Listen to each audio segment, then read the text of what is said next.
ಸ್ನೇಹಿತರೆ ಎಲ್ಲರಿಗೂ ನಮಸ್ಕಾರ. Welcome to our YouTube channel ಮುದುಡಿದ ತಾವರೆ ಅರಳಿತು ಸಂಚಿಕೆ 2ಕ್ಕೆ ತಮ್ಮೆಲ್ಲರಿಗೂ ಸಹ ಆತ್ಮೀಯವಾದ ಸ್ವಾಗತ. ಸರಸಮ್ಮನವರಿಗೆ ಮಧು ಎಂದರೆ ಬಹಳ ಪ್ರೀತಿ. ಅವಳಿಗೆ ತಾಯಿಗಿಂತಲೂ ಅತ್ತೆಯ ಬಳಿ ಹೆಚ್ಚು ಸಲುಗೆ. ಅವಳ ಅಲಂಕಾರದ ಬಗ್ಗೆ ಲಲಿತಮ್ಮ ಆಕ್ಷೇಪಿಸಿದರೆ ಸರಸಮ್ಮ ಅವಳ ಪರ ವಹಿಸಿ ಅವರ ತಾಯಿಯ ಬಾಯಿ ಮುಚ್ಚಿಸುತ್ತಿದ್ದರು. ಯಾರ ಬಳಿಯೂ ಹೆಚ್ಚು ಸಲುಗೆಯಿಂದ ಪಳಗದ ಮಧು ಅವರ ಬಳಿ ಸಂಪೂರ್ಣ ಸ್ವಾತಂತ್ರ್ಯದಿಂದ ಪಳಗುತ್ತಿದ್ದಳು. ಮಗನ ಬಳಿ ಸದಾ ತನ್ನ ಸೋದರ ಸೊಸೆಯ ರೂಪ, ಬುದ್ಧಿವಂತಿಕೆ, ಚೂಟಿಯಾದ ಸ್ವಭಾವವನ್ನು ಹೆಮ್ಮೆಯಿಂದ ಹೊಗಳುತ್ತಿದ್ದರು. ಅವರ ವರ್ಣನೆಯನ್ನು ಕೇಳಿ ಒಮ್ಮೊಮ್ಮೆ ಅವನಿಗೆ ನಗು ಬರುತ್ತಿತ್ತು. ಮಧು ನಿಜವಾಗಿ ಸುಂದರಿಯೇ ಎಂದು ಯೋಚಿಸುತ್ತಿದ್ದನು. ತಾಯಿ ಬಳಿ ನಗು ನಗುತ್ತಾ ಮಾತನಾಡುತ್ತಿದ್ದ ಮಧುವನ್ನು ಓರೆಗಣ್ಣಿನಿಂದ ದಿಟ್ಟಿಸಿದವನು ಅವಳನ್ನು ನೋಡುತ್ತಾ ತಾಯಿಯ ಮಾತು ನಿಜ ಎನಿಸಿತು.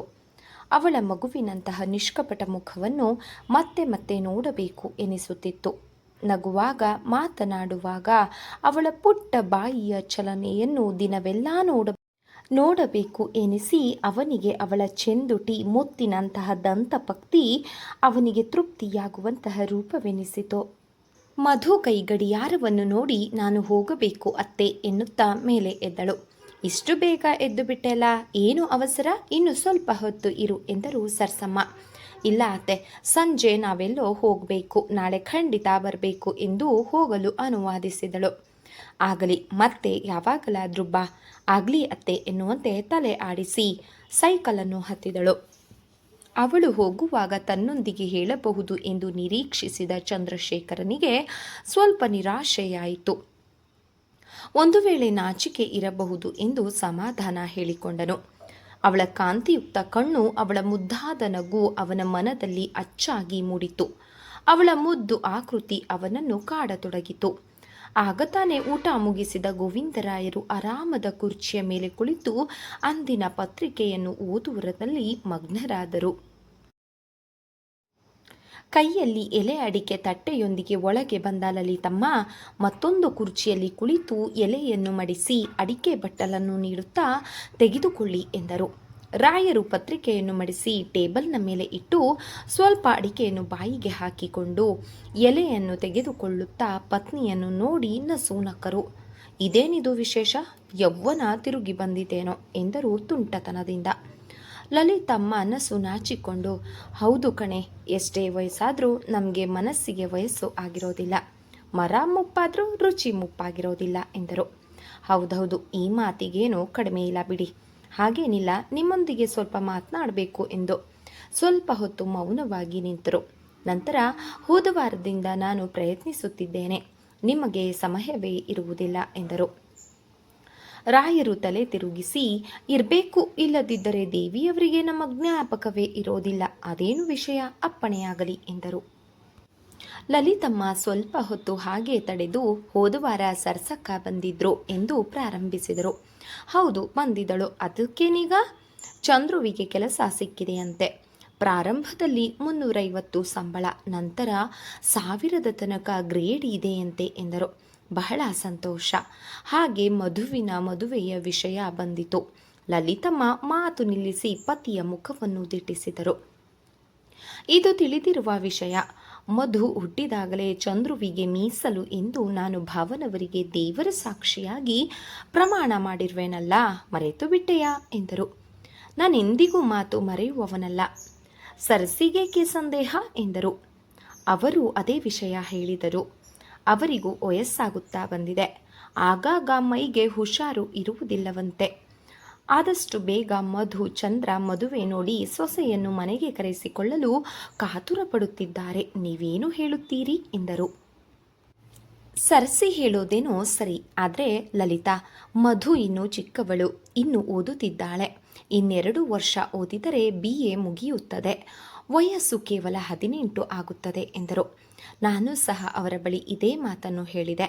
ಆದರೆ ಅದಕ್ಕೆ ಅವರು, ಓದಿನ ವಿಷಯ ನನಗೆ ಬಿಡು, ನಮ್ಮ ಮನೆಯಿಂದಲೇ ಕಾಲೇಜಿಗೆ ಹೋಗಲಿ, ನಾನು ಅದಕ್ಕೆ ಯಾವತ್ತೂ ಸಹ ಅಡ್ಡಿಯಾಗುವುದಿಲ್ಲ ಎಂದರು. ಚಂದ್ರು ಸಹ ತನ್ನ ಮಾತು ಮೀರುವುದಿಲ್ಲ. ಅವರ ಮಾತು ನನಗೂ ಸರಿ ಎನಿಸಿತು. ರಾಯರು ಒಂದು ಕ್ಷಣ ಯೋಚಿಸಿ, ನಿಮ್ಮ ಯೋಚನೆಯ ಮೇಲೆಯೇ ಈ ಮದುವೆ ನಿಂತಿದೆ ಎಂದರು. ನೀವಿಬ್ಬರು ಹೇಳೋದೇನೋ ಸರಿ, ಆದರೆ ಇಷ್ಟು ಚಿಕ್ಕ ವಯಸ್ಸಿನಲ್ಲಿ ಮದುವೆ ಮಾಡುವುದೇ ಎಂಬುದೇ ನನ್ನ ಪ್ರಶ್ನೆ ಎಂದರು. ಚಿಕ್ಕ ವಯಸ್ಸಾದರೇನು, ನಾವೇನು ಕಂಡೋರ್ ಮನೆಗೆ ಕೊಡ್ತಿಲ್ಲ ಅಲ್ವಾ. ಮಧುಗೆ ನನಗಿಂತಲೂ ಸರಸಕ್ಕನ ಬಳಿ ಸಲುಗೆ ಹೆಚ್ಚು. ಅವಳು ಆ ಮನೆ ಸೇರೋದ್ರಿಂದ ಯಾವ ಕೊರತೆಯೂ ಇರೋದಿಲ್ಲ. ನಮಗೆ ಬೇಕಾದಾಗ ಅವಳನ್ನು ಕರೆಸಿಕೊಳ್ಳಬಹುದು. ಆದರೆ ಏನಾದರೆ ಮಧು ವಿಚಿತ್ರ ಹುಡುಗಿ. ಮದುವೆಗೆ ಒಪ್ಪುವಳೋ ಇಲ್ಲವೋ ಎಂಬುದು ಅವಳ ವಿಷಯ ನನಗೆ ಬಿಡಿ. ಮದುವೆಯಾಗಲೇಬೇಕು ಎಂದರೆ ಆಗಲೇಬೇಕು. 2 ದಿನ ಕೋಪಿಸಿಕೊಳ್ಳಬಹುದು, ನಂತರ ಎಲ್ಲ ಸರಿ ಹೋಗುತ್ತದೆ. ಅದು ಸಹ ಸರಸತ್ತೆ ಎಂದರೆ ಅವಳಿಗೆ ಬಹಳ ಪ್ರೀತಿ. ಸರಸಿಯ ಮಾತು ನನಗೆ ಸಮ್ಮತವಾಗಿದೆ. ಆದಷ್ಟು ಬೇಗ ನಮ್ಮ ಹೊರೆಯು ಇಳಿಸಿದಂತಾಗುತ್ತದೆ. ಕಾಲೇಜಿನಲ್ಲಿ ಓದುವ ಹುಡುಗಿ, ಈ ಕಾಲದಲ್ಲಿ ಮನಸ್ಸು ಹೇಗಾದರೂ ತಿರುಗಬಹುದು. ಅದಕ್ಕೊಂದು ಕಡಿವಾಣವಿದ್ದರೆ ಒಳ್ಳೆಯದು. ಆದರೂ ನನಗೆ ಹೆದರಿಕೆ ಆಗುತ್ತಿದೆ. ಅವಳ ಸ್ವಭಾವ ವಿಚಿತ್ರವಾಗಿದೆ. ಗಂಡ ಅತ್ತೆಯ ಬಳಿ ಸರಿಯಾಗಿ ನಡೆದುಕೊಳ್ಳುವಳೋ ಇಲ್ಲವೋ ಎಂಬುದು. ರಾಯರು ಜೋರಾಗಿ ನಕ್ಕರು. ಹುಚ್ಚಿ, ಅದಕ್ಕೆಲ್ಲ ಯೋಚಿಸಬೇಡ. ಚಂದ್ರನಂತಹ ಗಂಡ, ಸರಸಿಯಂತಹ ಅತ್ತೆ ಸಿಗಬೇಕಾದ್ರೆ 7 ಜನ್ಮದ ಪುಣ್ಯ ಮಾಡಿರಬೇಕು. ಅವಳಿಗೇನು ಕಮ್ಮಿ? ನಮ್ಮ ಮಧು ಜಾಣೆ, ಸಮಯಕ್ಕೆ ತಕ್ಕಂತೆ ನಡೆಯುತ್ತಾಳೆ ಎಂದರು ಹೆಮ್ಮೆಯಿಂದ. ಆದರೂ ನೀನೇನು ಯೋಚಿಸಬೇಡ ಬಿಡು. ಲಲಿತಾ ಸರಸಿಯ ಮನೆ ಸೇರಲು ಮಧು ಪುಣ್ಯ ಮಾಡಿರಬೇಕು ಎಂದರು ಮತ್ತೊಮ್ಮೆ. ನಿಮ್ಮ ಮಾತೇನೋ ನಿಜ ರೀ. ನಾವು ತೊಟ್ಟಿಲಲ್ಲಿ ಮಧುವನ್ನು ಚಂದ್ರುವಿನ ಪತ್ನಿಯಾಗಿ ಭಾವಿಸಿ ಆಯಿತು. ಅವನು ಯಾವ ರೀತಿ ಇದ್ದರೂ ಮಧುವನ್ನು ಅವನಿಗೆ ಕೊಡಬೇಕಿತ್ತು. ಮಧುವಿನ ಅದೃಷ್ಟ, ಚಂದ್ರು ಒಳ್ಳೆಯ ವಿದ್ಯಾವಂತನಾದ. ನಮ್ಮ ಮಧುವಿನ ಜಾತಕ ಪವಿತ್ರವಾದದ್ದು ಎಂದರು ತುಂಬಿದ ಹೃದಯದಿಂದ. ಏನಮ್ಮ ಅದು, ಯಾರಿಗೆ ಮದುವೆ ಎನ್ನುತ್ತಾ ಒಳಗೆ ಬಂದನು ಬಾಲು. ನಿನ್ನ ತಂಗಿಗೆ ಕಣೋ ಬಾಲು ಎಂದರು ಲಲಿತಮ್ಮ. ಮಧುವಿಗ ಇಷ್ಟು ಬೇಗ? ಆಶ್ಚರ್ಯದಿಂದ ಕೇಳಿದನು ಬಾಲು.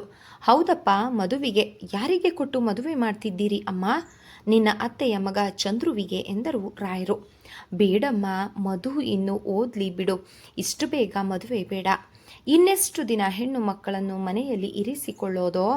ನಾನು ಹಾಗೆ ಹೇಳಲಿಲ್ಲ ಅಪ್ಪ. ಅವಳಿಗಿನ್ನು 16 ವರ್ಷ. 16 ವರ್ಷಕ್ಕೆ ಮದುವೆ ಮಾಡಬಾರದು. 17 ವರ್ಷಕ್ಕೆ ತಾಯಿ, 30 ವರ್ಷಕ್ಕೆ ಅಜ್ಜಿ ಎಂದನು ಕೋಪದಿಂದ. ಸುಮ್ಮನಿರೋ, ದೊಡ್ಡವರ ಮಾತಿಗೆ ಅಡ್ಡ ಬರಬೇಡ. ಒಂದು ವೇಳೆ ಅವಳೇ ಒಪ್ಪಿದರೆ ಎಂದು ಅವನನ್ನು ಗದರಿಸಿದ ರಾಯರು ಪತ್ನಿಯ ಕಡೆ ತಿರುಗಿ, ನೀನು ಮದುವೆಗೆ ಒಂದು ಮಾತು ಹೇಳು ಬರುವ ಲಗ್ನದಲ್ಲೇ ಮುಗಿಸಿ ಬಿಡೋಣ.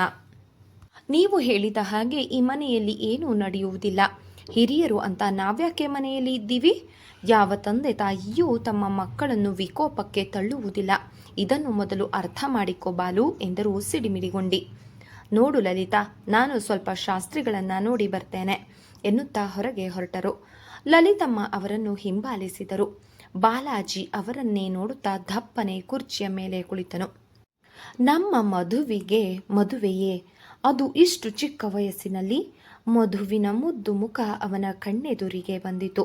ಅವಳು ತಮ್ಮಿಂದ ದೂರವಾಗುತ್ತಾಳೆ ಎಂಬ ದುಃಖ ಅವನಿಗೆ ತಡೆಯಲಾಗಲಿಲ್ಲ. ಆ ಮನೆಯಲ್ಲಿ ಸದಾ ಮಧುವಿಗೂ ಅಪ್ಪನಿಗೂ ಕಲಹವಾಗುತ್ತಿತ್ತು. ಮಧು ಏನು ಹೇಳಿದರೂ ಬಾಲು ಅದಕ್ಕೆ ವಿರುದ್ಧ, ಬಾಲು ಏನು ಹೇಳಿದರೂ ಅದಕ್ಕೆ ಅವಳು ವಿರುದ್ಧ. ಇವರಿಬ್ಬರ ಜಗಳ ಮನೆಯಲ್ಲಿ ಎಲ್ಲರಿಗೂ ಬಹಳ ಬೇಸರವಾಗುತ್ತಿತ್ತು. ಆದರೂ ಅವಳಿಲ್ಲದಿದ್ದರೆ ಅವನ ಪ್ರಪಂಚ ಶೂನ್ಯ ಎನಿಸಿತು ಬಾಲುಗೆ. ಅವನಿಲ್ಲದಿದ್ದರೆ ಅವಳಿಗೆ ಬರಡಾಗಿ ತೋರುತ್ತಿತ್ತು. ಇಬ್ಬರ ಸೋದರ ಪ್ರೇಮ ಅಷ್ಟು ಗಾಢವಾಗಿತ್ತು.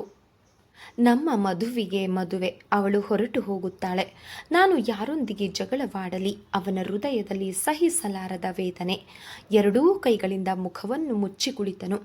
ಪುಸ್ತಕದಿಂದ ಯಾರೋ ಬಲವಾಗಿ ತಲೆಗೆ ಹೊಡೆದಾಗ ಬೆಚ್ಚಿ ಹಿಂದಿರುಗಿದನು. ಮಧು ಮುದ್ದಾಗಿ ನಗುತ್ತಾ, ಏನೋ ಬಾಲೋ, ಯಾವ ಪ್ರಪಂಚದಲ್ಲಿ ಮುಳುಗಿ ಹೋಗಿದ್ದೀಯಾ ಎಂದು ಕೇಳಿದಳು. ಬೇರೆ ಸಮಯವಾಗಿದ್ದರೆ ಅವನು ಅವಳನ್ನು ತಿರುಗಿ ಹೊಡೆದು ಯುದ್ಧಕ್ಕೆ ಪ್ರಾರಂಭಿಸುತ್ತಿದ್ದನು. ಆದರೆ ಬಾಲು ಬರುಡಾಗಿ ನಕ್ಕ. ಏನಿಲ್ಲಮ್ಮ, ನನ್ನ ಪ್ರಪಂಚ ಮುಳುಗಿ ಹೋಗುತ್ತಿದೆ ಎಂದನು. ಓಹೋ ಎಂದಳು ಅಣಕವಾಗಿ. ನಡೆದ ವಿಷಯ ಅವಳಿಗೆ ಹೇಳಲು ತವಕಿಸಿದನು ಬಾಲು. ಆದರೂ ಶ್ರಮದಿಂದ ತನ್ನನ್ನು ಸುಧಾರಿಸಿಕೊಂಡು ಹೋದನು. ಹೀಗೆ ಸಮಯ 1 ವಾರ ಕಳೆಯಿತು. ಆಗಾಗ ಮನೆಗೆ ಸರಸಮ್ಮ ಬರುತ್ತಿದ್ದರು. ಮನೆಯಲ್ಲಿ ಎಲ್ಲರೂ ಮಧುವನ್ನು ವಿಶೇಷ ಗೌರವದಿಂದ ಕಾಣುತ್ತಿದ್ದರು. ಮಧುವಿಗೆ ಇದೊಂದು ಅರ್ಥವಾಗುತ್ತಿರಲಿಲ್ಲ. ಬಾಲು ಮೊದಲಿನಂತೆ ಅವಳ ಬಳಿ ಜಗಳ ಆಡದೆ ಅವಳೇನು ಹೇಳಿದರೂ ಒಪ್ಪುತ್ತಿದ್ದನು. ಇದೇನು ವಿಚಿತ್ರ ಮಾರ್ಪಾಡು, ಅವಳಿಗೆ ಅರ್ಥವಾಗ್ತಾ ಇರಲಿಲ್ಲ. ಅದೊಂದು ದಿನ ಮಧು ತನ್ನ ಕೋಣೆಯಲ್ಲಿ ಕುಳಿತು ಏನೋ ಬರೆಯುತ್ತಿದ್ದಳು. ಒಳಗೆ ಬಂದ ಲಲಿತಮ್ಮ ಮಗಳ ತಲೆಯನ್ನು ವಾತ್ಸಲ್ಯದಿಂದ ಸವರಿದರು. ಏನು ಬರೆಯುತ್ತಿರುವೆ ಮಗು ಎಂದು ಹೇಳಿದರು. ಎಕನಾಮಿಕ್ಸ್ ನೋಟ್ಸ್ ಬರೆಯುತ್ತಿದ್ದೇನೆ ಅಮ್ಮ ಎಂದಳು ಮಧು. ಹಾಗೆ ಸ್ವಲ್ಪ ಇಲ್ಲಿ ಬರ್ತೀಯಾ? ಎಲ್ಲಿಗಮ್ಮ ಎನ್ನುತ್ತಾ ಎದ್ದಳು ಮಧು. ಲಲಿತಮ್ಮ ಅವಳ ಕೈಯನ್ನು ಹಿಡಿದು ಹಾಸಿಗೆ ಬಳಿ ಕರೆದೊಯ್ದರು. ಕುಳಿತುಕೋ, ನಿನ್ನೊಂದಿಗೆ ಸ್ವಲ್ಪ ಮಾತನಾಡಬೇಕು ಎಂದರು. ಆದರೆ ಮಧು ವಿಸ್ಮಯದಿಂದ ಅವರನ್ನು ನೋಡುತ್ತಾ ಕುಳಿತಳು. ಲಲಿತಮ್ಮ ಸಹ ಅವಳ ಬಳಿ ಕುಳಿತು, ಮಧು, ನಿನಗೊಂದು ಸಂತೋಷದ ಸುದ್ದಿ ಎಂದರು. ಅದಕ್ಕೆ ಮಧು ಸ್ವಲ್ಪ ಆಶ್ಚರ್ಯದಿಂದ ನೋಡಿದಳು. ಸಂತೋಷದ ಸುದ್ದಿನ ನನಗ ಎಂದಳು. ಹೌದು, ಏನು ಸುದ್ದಿ ನಮ್ಮದು? ಇಂದಿಗೆ 15 ದಿನಕ್ಕೆ ನಿನ್ನ ಮದುವೆ. ಮಧು ಜೋರಾಗಿ ನಗಲು ಆರಂಭಿಸಿದಳು. ಅವಳ ಕಣ್ಣಲ್ಲಿ ನೀರು ಉಕ್ಕಿ ಹರಿಯತೊಡಗಿತು. ಇದು ಏಪ್ರಿಲ್ ತಿಂಗಳಮ್ಮ ಎಂದಳು. ನಾನು ಹಾಸ್ಯ ಮಾಡ್ತಿಲ್ಲ, ನಿಜವಾಗಿಯೂ ಹೇಳುತ್ತಿದ್ದೇನೆ ಮಧು. ತಕ್ಷಣಕ್ಕೆ ಮಧು ನಗುವನ್ನು ನಿಲ್ಲಿಸಿ, ಏನು ಹೇಳ್ತಿದ್ದೀರಿ ಅಮ್ಮ? ನಿಜವಾಗಿ ಹೇಳುತ್ತಿರುವೆಯಾ ಎಂದಳು. ಹೌದು, ಸತ್ಯವಾಗಿಯೂ ಹೌದು ಮಗು ಎಂದರು ಮತ್ತೊಮ್ಮೆ. ಅಮ್ಮ, ಮಧು ಮುದ್ದುಗೆರೆಯುತ್ತಾ ತಾಯಿಯ ಕೊರಳನ್ನು ಅಪ್ಪಿ ಅವರ ಕಣ್ಣಲ್ಲಿ ಕಣ್ಣಿಟ್ಟು, ಅಮ್ಮ, ನಿನ್ನ ಮಾತು ನಿಜವೇ? ನಿನ್ನಾಣೆ ಇಟ್ಟು ಹೇಳಮ್ಮ ಎಂದಳು. ಹೌದು ಮಧು, ನಿನ್ನಾಣೆ ನಿಜ ಎಂದಳು.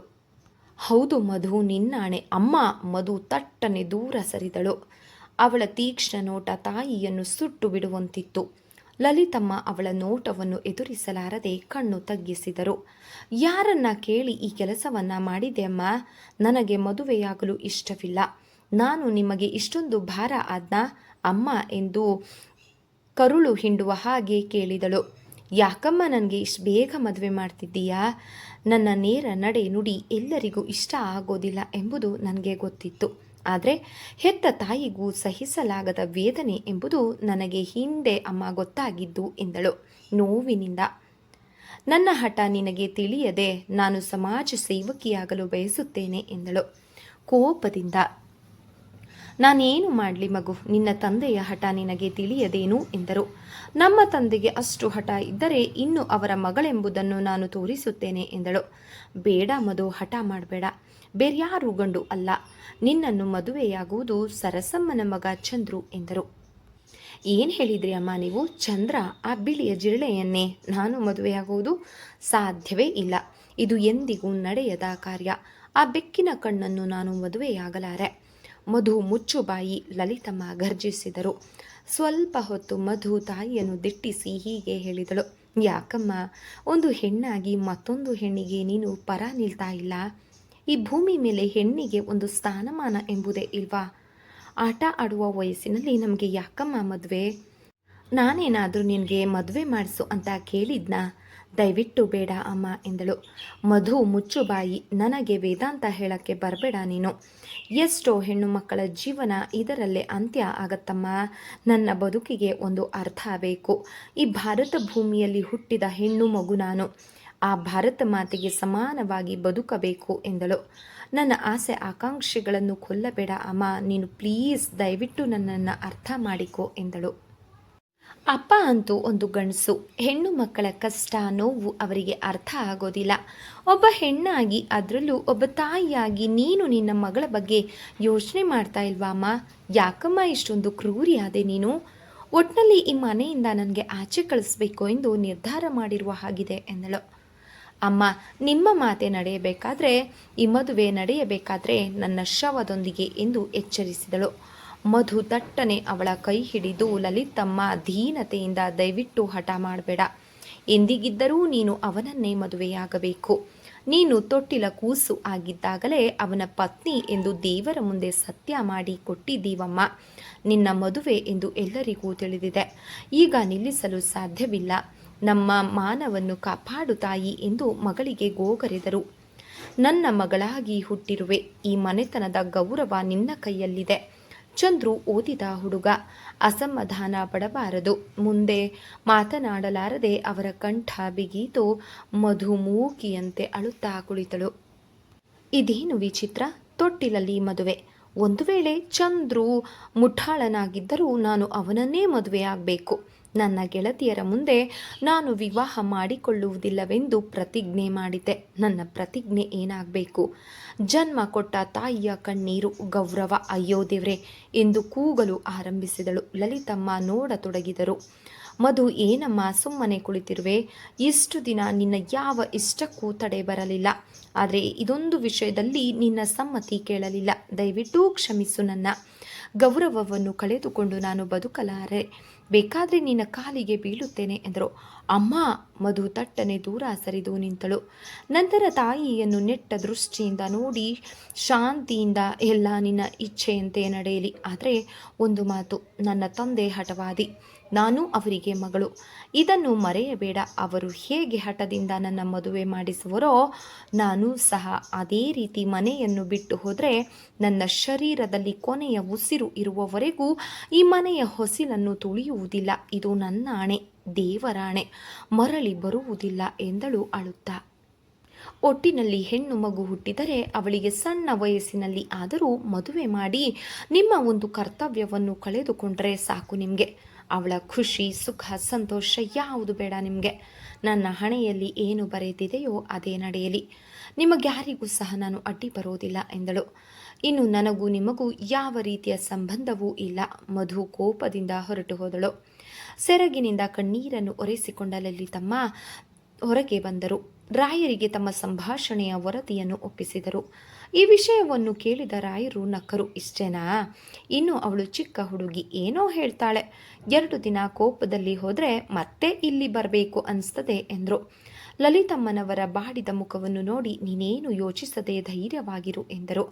ರಾಯರನ್ನು ಬಿಟ್ಟು ಎಲ್ಲರಿಗೂ ಏನೋ ಕಳವಳ. ಮೊದಲೇ ವಿಚಿತ್ರವಾದ ಅವಳ ಸ್ವಭಾವ ಮತ್ತು ವಿಚಿತ್ರ ಎನಿಸಿತು. ಮನೆಯಲ್ಲಿ ಯಾರೊಂದಿಗೂ ಸಹ ಆಕೆ ಮಾತನಾಡುತ್ತಿರಲಿಲ್ಲ. ಊಟ ತಿಂಡಿ ಎಲ್ಲ ಅವಳ ಕೋಣೆಗೆ ಬರುತ್ತಿತ್ತು. ತನ್ನ ಕರ್ತವ್ಯ ಎನ್ನುವಂತೆ ಹೊತ್ತಿಗೆ ಸರಿಯಾಗಿ ಕಾಲೇಜ್ಗೆ ಹೋಗಿ ಬರುತ್ತಿದ್ದಳು. ಮೊದಲು ಸದಾ ಉತ್ಸಾಹದಿಂದ ಇರುತ್ತಿದ್ದ ಮುಖ ಮಂಕಾಯಿತು. ಯಾರು ಮಾತನಾಡಿಸಿದರೂ ಉತ್ತರ ಕೊಡುತ್ತಿರಲಿಲ್ಲ.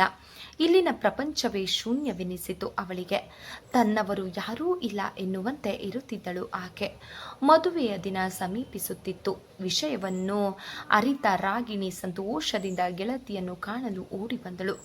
ಮಧು ಶೂನ್ಯ ದೃಷ್ಟಿಯಿಂದ ಕಿಟಕಿಯ ಬಳಿ ನಿಂತು ಎಲ್ಲೋ ನೋಡುತ್ತಿದ್ದಳು.